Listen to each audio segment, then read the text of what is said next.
এই এলাকায় মূলত পুরো এলাকাটা হচ্ছে একটা হিন্দু পরিবেশ এবং তো এই হিন্দু পরিবেশের মধ্যে এই যেমন এটা দেখতে পাচ্ছেন, এটা হচ্ছে মূলত একটা মন্দির।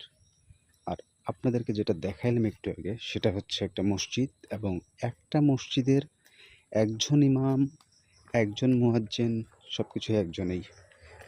তো একজন মানে একটা মসজিদের একটা ইমাম এবং একজনই মুয়াজ্জিন এবং উনি একজনই মুসল্লি।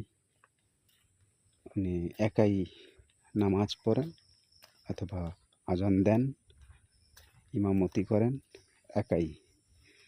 এবং এর আগেও আমি আসছিলাম এই এলাকায়, মূলত ওনাকেই আমি দেখেছি, অন্য কেউ নেই।